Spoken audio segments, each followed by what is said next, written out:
Something strange happens when you sit down to play a board game. Before you made a single decision yet, you're already attached to your starting cards, your single little meeples, your faction, your hero cards, and the wooden little cubes you have on the board. 20 minutes later, you've built an engine, you have a strategy, something entirely yours, and now you were totally engaged. That feeling, it is from minute one, isn't rational. It is two psychological effects that's working together. So today we're going to talk about it.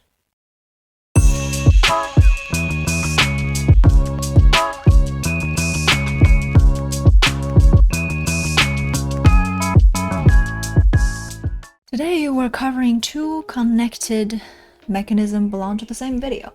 First one is Endowment Effect. Why you bonded with the game before you even have done anything. The second one is IKEA Effect. Why you love whatever you build more than anything your opponent built.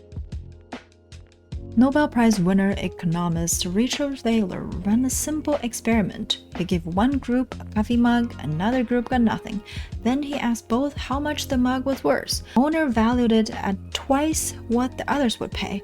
Same mug, the only difference was ownership. That's the endowment effect. We overvalue things simply because it's ours, not because we earned them, not because they're better, just because they belong to us. Which means the first 5 minutes of a game are everything. If a player doesn't feel ownership over something by the end of setup, then they're not playing the game, they're observers.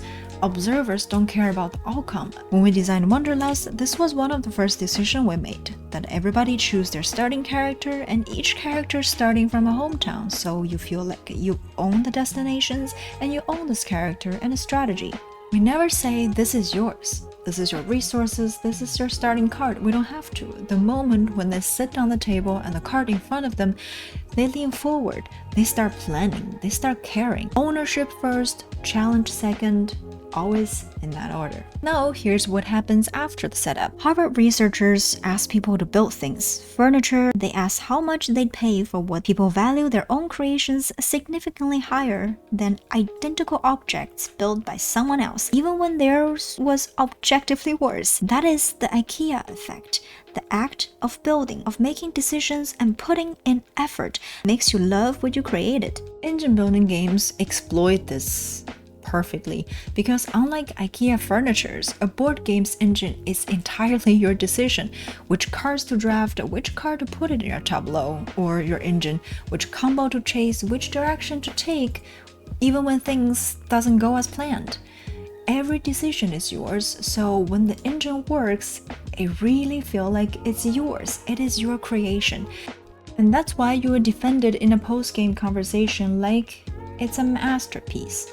At setup, give players something to own immediately, like a unique starting position, a character, some special abilities, some starting resources. A lot of games already doing it.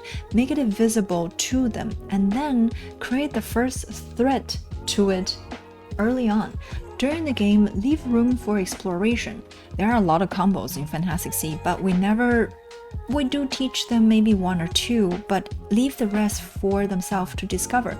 A player who discovered themselves only twice, the engine and the inside. Thought is simple. From minute 1 to the last turn, what in front of players should feel like it's theirs, built by their decision, their mistakes, and discovery through their own insights. Now I hope you understand why sometimes you feel like you're already engaged in game 1. You're overly protective about the tiny little cubes you get at the beginning of the game, even though you have no idea what that is. So if you're designing something right now, or you're just someone who is really nerdy about psychology, let us know if you like this type of content. And also, if you're a game designer, let us know if you are offering your players something at the beginning so they feel like they own it, or do they feel like they achieved something, they built something that is theirs. So, since we constantly put out content like this, please subscribe, and I'll see you next time. Bye!